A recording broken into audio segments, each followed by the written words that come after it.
Andhra Pradesh assembly ఎన్నికలకి కేవలం 50 రోజులు ఉన్నటువంటి నేపథ్యంలో ఈ పొత్తుల సంబంధించినటువంటి అంశాలు ఇప్పుడు చర్చనీయాంశంగా మారాయి. ఒకవైపు టీడీపీ జనసేన ఖచ్చితంగా కలిసి ముందుకు వెళ్ళాలని చెప్పి జనసేన అధినేత పవన్ కళ్యాణ్ అనేక సందర్భాల్లో చెప్పడం జరిగింది. కానీ రీసెంట్గా జరిగినటువంటి పరిణామాలు, ఢిల్లీ బీజేపీ అధిష్టానం చంద్రబాబు నాయుడుని ఢిల్లీకి పిలవడము, అక్కడ పొత్తులకు సంబంధించినటువంటి అంశాలపై చర్చించడం, దాని తర్వాత పవన్ కళ్యాణ్ మళ్ళీ చంద్రబాబు నాయుడు తోటి కలిసి ఈ సీట్లకు సంబంధించినటువంటి అంశాలపై కూడా చర్చించడం జరిగింది. కానీ బీజేపీ అధిష్టానం చంద్రబాబు నాయుడుకి కొన్ని అంశాన్ని సూచించడం జరిగింది.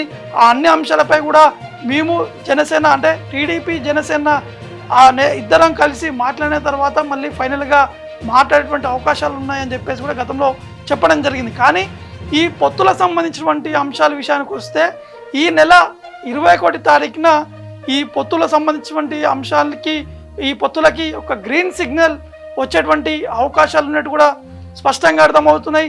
జరుగుతున్నటువంటి తాజా రాజకీయ పరిస్థితులు చూసుకుంటే మాత్రం ఈ 3 పార్టీలు కలిసి ఎట్టి పరిస్థితుల్లో ముందుకు వెళ్ళాలనే దిశగా కూడా అనేక ప్రయత్నాలు కూడా చేయడం జరిగింది. ఈ నేపథ్యంలోనే బీజేపీ ఏపీ అధ్యక్షురాలు కూడా ఖచ్చితంగా పొత్తు ఉండబోతుంది, ఈ సీట్లకు సంబంధించినటువంటి అంశాలపైనే ఎక్కువగా ఫోకస్ కూడా పెట్టబోతున్నాం అనేది వారు చెప్పడం జరిగింది. కానీ బీజేపీ అధిష్టానం మాత్రం ఎక్కువగా ఎంపీ స్థానాలపైనే ఫోకస్ కూడా పెట్టినట్టు కూడా తెలుస్తుంది.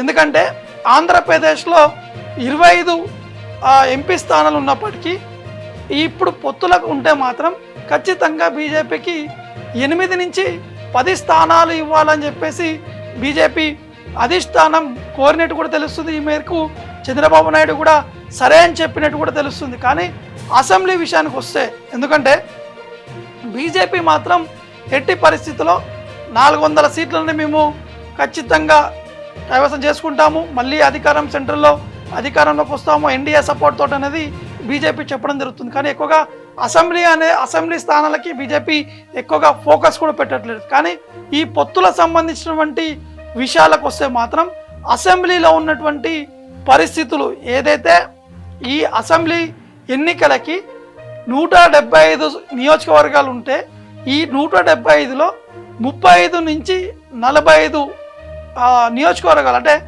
45 సీట్ల వరకు జనసేన బీజేపీకి ఇవ్వాలని చెప్పేసి చంద్రబాబు నాయుడు ఆలోచిస్తున్నట్టు కూడా తెలుస్తుంది. అక్కడ ఉన్నటువంటి టీడీపీ నేతలతో కూడా చంద్రబాబు నాయుడు మాట్లాడి చెప్పినట్టు కూడా తెలుస్తుంది.